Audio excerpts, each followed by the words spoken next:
బన్నీ చిన్ననాటి నుంచి నాకు తెలుసు, చిన్న పిల్లవాడిని తెలుసు. చెప్పాలంటే మా ఒళ్ళో పెరిగినటువంటి మా బిడ్డ నాకు రామ్ చరణ్ నా బిడ్డ ఎంతో, అల్లు అర్జున్, బన్నీ కూడా నాకు అంత. ఆ విధంగా ఇంట్లో బిడ్డలాగా కలిసిమెలిసి పెరిగాడు. ఈ రోజున వాడిని చూస్తున్నా, వాడి విజయం చూస్తున్నా సరే ఎంతో గర్వంగా ఉంటుంది.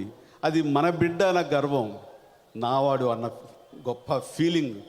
మేమందరం కూడా గర్వపడేలాగా తను కష్టపడుతున్నాడు. బన్నీ చిన్నప్పటి నుంచి కార్టూన్ క్యారెక్టర్స్ని మిమిక్రీ చేస్తూ, దాన్ని ఇమిటేట్ చేస్తూ, ఏదైనా చిన్న చిన్న ఫంక్షన్స్ ఇంట్లో జరుగుతున్నప్పుడు సరదాగా డ్యాన్స్ అనేది వేస్తూ మమ్మల్ని అందరం కూడా ఉత్సాహపరుస్తూ అలరించేవాడు. నేను దగ్గరుండి చేయించేవాడిని కూడాను. అలాంటి బన్నీ టాలెంటు ఇది దృష్టిలో పెట్టుకుని నేను డాడీ సినిమా చేస్తున్నప్పుడు అక్కడ ఒక క్యారెక్టర్ని క్రియేట్ చేసి బన్నీ తోటి చేయిద్దాము అంటూ, అది టీనేజ్ బాయ్. ఆ యొక్క చిన్న సీక్వెన్స్ తనతోటి నటింపచేయడం జరిగింది. ఇది ఎందుకు చెప్తున్నానంటే, బన్నీ సినిమా ఇండస్ట్రీకి రావడానికి, ఫిల్మ్స్ మీద మక్కువ చూపించడానికి, ఈ రోజున ఈ స్థితిలో ఉండటానికి బీజం వేసిన వాడిని నేను అని చెప్పడం నాకు చాలా గర్వంగా, సంతోషంగా ఉంది. ఆ సినిమా తర్వాత మళ్ళీ కొన్ని సంవత్సరాలకి గంగోత్రిలో రాఘవేంద్ర గారు, అరవింద్ గారు, అశ్విన్ దత్ గారు ఆ సినిమా నిర్మిస్తున్న సమయంలో ఎవరు హీరో అని తర్జన భర్జన పడుతున్న సమయంలో రాఘవేంద్రరావు గారికి బన్నీ గురించి చెప్పిన ముఖ్యుల్లో నేను ఒకరిని చెప్పడం చాలా సంతోషంగా ఉంది. అరవింద్ గారు కోరిక మేర ఖచ్చితంగా నేను బన్నీ గురించి ఆయన దగ్గర చెప్పి, ఇంకొక హీరో గురించి ఆలోచించకండి, బన్నీ అన్ని రకాలుగా టాలెంటెడ్, మీరు చెయ్యండి అని గంగోత్రిలో బన్నీ ఆ యొక్క పాత్ర వేయడానికి, ఆ హీరోగా అందులో బుక్ అవడానికి నేను కారణమయ్యాను. ఆ రకంగా కూడా నేను చాలా గర్వంగా ఉంది. అవకాశాలు రావడం ఒక ఎత్తు, దాన్ని నిలబెట్టుకోవడం మరొక ఎత్తు. అవకాశాలు రావడానికి మనం ప్లాట్ఫామ్ లాగా, వేదికలాగా ఉంటాం తప్ప మనం వాళ్ళ చేత చేయించడానికి, మీ చేత శభాష్ అనిపించుకోవడానికి అది వాళ్ళ చేతిలో ఉంది తప్ప ఇంకెవరి చేతిలో లేదు. మా ఇంట్లో ఉన్నటువంటి ఆల్ యంగ్ హీరోస్కి నేను ఒకటే చెప్తుంటాను, వెనకాల మెగాస్టార్ ఉన్నాడు, మెగా ఫ్యాన్స్ రెడీమేడ్గా మాకు ఉన్నారు, మాకేమీ తిరుగులేదు అని ఒక ధీమాతో గనక మీరు ఉంటే ఎదురు దెబ్బతినే అవకాశాలు ఉన్నాయి. మీరు నమ్ముకోవాల్సింది, మిమ్మల్ని ముందుకు తీసుకెళ్ళేటటువంటి అంశం కష్టం, కష్టం, కష్టం. కష్టపడే మనస్తత్వం మీకు ఉన్నంత వరకు మీకు ఎదురు ఉండదు. ఆ కష్టమే మిమ్మల్ని విజయ పథంలోకి తీసుకువెళ్తుందని ప్రతి ఒక్కరికి చెబుతూనే ఉంటాను. వాళ్ళు దాన్ని ఒక గురుతర బాధ్యతగా తీసుకుని వాళ్ళు దాన్ని ఆచరిస్తూనే ఉన్నారు. ఆ రకంగా వాళ్ళందరూ ఇంత కష్టపడుతూ ఉంటే కనుక నాకు చాలా గర్వంగా ఉంటుంది. బన్నీ ఈరోజు కూడాను ఇంత పెద్ద డ్యాన్సర్ అని మీ అందరి చేత అనిపించుకుంటున్నా సరే, వెనకాల మళ్ళీ డ్యాన్స్ సీక్వెన్స్ ఉందంటే ఎంతగా టెన్షన్ పడతాడో నాకు తెలుసు. డ్యాన్స్ ఉన్నటువంటి కొద్ది రోజులు ముందుగా తనకు ఒక చిన్న డ్యాన్సింగ్ హాల్ ఉంది. అక్కడ కొన్ని గంటలు గడుపుతూ ఉంటాడు. దాని మీద శిక్షణ తీసుకుంటూ, డ్యాన్స్ వేస్తూ, చెమటలు పట్టేలాగా దాని మీద అన్ని రకాల కసరత్తులు చేస్తూ ఉంటాడు. అదే రకంగా ఎంత బిజీగా ఉన్నా సరే ఇప్పటికీ క్రమం తప్పకుండా వ్యాయామం చేస్తుంటాడు. అది నాకు తెలిసి, నేను కళ్ళారా చూస్తుంటాను. కాబట్టి ఇదంతా ఎందుకు చెప్తున్నానంటే, ఇది ఒక స్ఫూర్తి. ప్రతి ఒక్కళ్ళు ఆ కష్టాన్ని నమ్ముకుంటేనే మనకి భవిష్యత్తులో మనకి అన్ని రకాల విజయాలు మనకి మన దారి ఉంటూ వస్తాయి, మనకి ఎదురు వస్తాయి. ఆ రకంగా కష్టాన్ని నమ్ముకొని ఆ రకమైన దారిలో వెళుతూ ఈ రోజున ఇక్కడ ఆంధ్రప్రదేశ్లోనే కాదు, మరొక తెలుగు రాష్ట్రం తెలంగాణలోనే కాకుండా ఇతర రాష్ట్రాలైనటువంటి కర్ణాటక, తమిళనాడు, ముఖ్యంగా కేరళలో, మరీ ముఖ్యంగా కేరళలో కూడా తన యొక్క ప్రభావం చూపిస్తూ ఆ రకంగా ఎంతోమంది, వేలాది, లక్షలాది మంది అభిమానులు సంపాదించుకున్న బన్నీ ఎంతో అభినందనీయుడు. తను చూసి నిజంగా నేను గర్వపడుతున్నాను. ఈ మాట అనటానికి ఎంతో సంతోషిస్తున్నాను. బన్నీలో ఒక పర్ఫెక్ట్ పక్కా ప్రొఫెషనలిజం చూస్తున్నాను.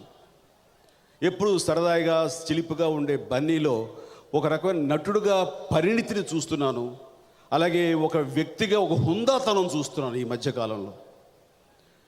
ఇది లాస్ట్ కొన్ని సినిమాలు బట్టి చూస్తుంటే కనుక, అంతకుముందు ఒక అమెచ్యూరిష్గా చేస్తున్నా, ఏదో చిలిపిగా చేస్తున్నా సరే, ఒక వెయిట్, ఒక గెయిట్, ఒక డెప్త్ ఉన్న పెర్ఫార్మెన్స్ పూర్తిగా ఇంకా నేను చూడలేదు బన్నీలో అనుకుంటున్న సమయంలో గోన గన్నారెడ్డిగా రుద్రమదేవి చేసి ఒక చారిత్రాత్మక సినిమాకి ఒక కమర్షియల్ ఎలిమెంట్స్ జోడైతే, ఒక కమర్షియల్ హీరో జోడైతే ఎలాగ ఉంటుందో చూపించాడు. ఆ సినిమా ఆ రకంగా అలరించింది అంటే కనుక దానికి ప్రధానమైన కారణం, ప్రధానమైన కీలకమైన పాత్ర కాకపోయినా అందులో కీలకమైనటువంటి పాత్ర పోషించి శభాష్ అనిపించుకున్నాడు గోన గన్నారెడ్డి. అది చూసి నేను కూడా చాలా సంతోషించాను.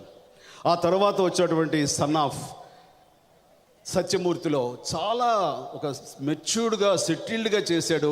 ఎక్స్ప్రెషన్స్ డెప్త్గా అతను చూపించగలిగాడు. ఆ తర్వాత వచ్చిన రేసు గుర్రం మళ్ళీ సరదాగా మాస్గా, ఇటు సెంటిమెంట్గా, అన్ని రకాలుగాను దాంట్లో శభాష్ అనిపించుకొని పరిణితి ఉన్నటువంటి మెచ్యూర్డ్, ఒక ప్రొఫెషనలిజం ఉన్నటువంటి యాక్టర్గా తను ఆ రకంగా తను ఆవిష్కరించుకోవటం చూస్తుంటే చాలా ముచ్చరేస్తుంది. బన్నీకి ఇంకా తిరుగులేదు, ఎందుకంటే కష్టమని నమ్ముకున్నాడు. ఆ రకంగా తను అప్డేట్ చేసుకుంటూ తన్ని చాలా పర్ఫెక్ట్గా తెర మీద చూపించుకోగలుగుతాడంటే కనుక బన్నీకి ఇంకా భవిష్యత్తుకు ఢోకా లేదు. ఈ సరైనోడు సినిమాకి తను పూర్తి స్థాయి న్యాయం చేస్తాడంటలో సందేహం లేదు. విజువల్స్ చూస్తున్నాం, డ్యాన్సెస్లో మిమ్మల్ని అందరినీ ఏ రకంగా అలరిస్తాడో కూడా ఊహించుకోవచ్చు. ఈ క్యారెక్టర్ మాస్, ఊర మాస్ అని తను చెప్తున్న చూస్తుంటే కనుక నాకే ఈ సినిమా ఎప్పుడు చూడాలన్నంత ఉత్సాహంగా ఉంది.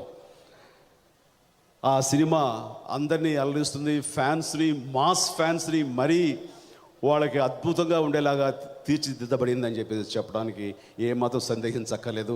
ఈ సినిమా ఈ సందర్భంగా మీ అందరి సమక్షంలో నేను తనకి మనస్ఫూర్తిగా శుభాకాంక్ష తెలియజేస్తాను. Bunny, all the best, God bless you. ఇక్కడ మా తమ్ముడు శ్రీకాంత్ నాకు ఏదన్నా అవినాభావ సంబంధం ప్రత్యేకించి చెప్పనక్కర్లేదు. నాకు పవర్ స్టార్ పవన్ కళ్యాణ్ ఎలాగో, ఒక నాగబాబు ఎలాగో, అదేవిధంగా మరొక తమ్ముడు శ్రీకాంత్. అంత ప్రేమ, వాత్సల్యం, అనుబంధం మా మధ్య ఉంది. పైన ఉన్నావు, అక్కడున్నావు అనుకుని మాట్లాడుతున్నాను. చాలా సంతోషం.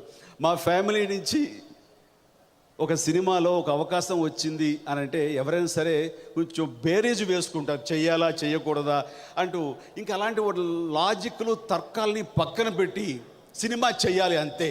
అన్నయ్య ఫ్యామిలీ సినిమా, అది అందరూ గోవిందుడు అందరూ వాడేలే కానివ్వండి, లేకపోతే ఈ రోజున ఈ సరైన వాడు కానివ్వండి, ఏవైనా సరే చెయ్యాలి అంతే తప్ప ఇంకొక ధ్యాస ఉండదు, ఇంకొక వేరే ఆలోచన, ఇంకొక లేయర్ ఉండదు. అలాగా గుడ్డిగా తను ఈ సినిమా చేయటం పెట్టుకున్నాడు. ఆ రకంగా ఈ సినిమాలో ఆ క్యారెక్టర్ చాలా ఇష్టమైన చాలా మంచి క్యారెక్టర్, నాకు తెలుసు సినిమా.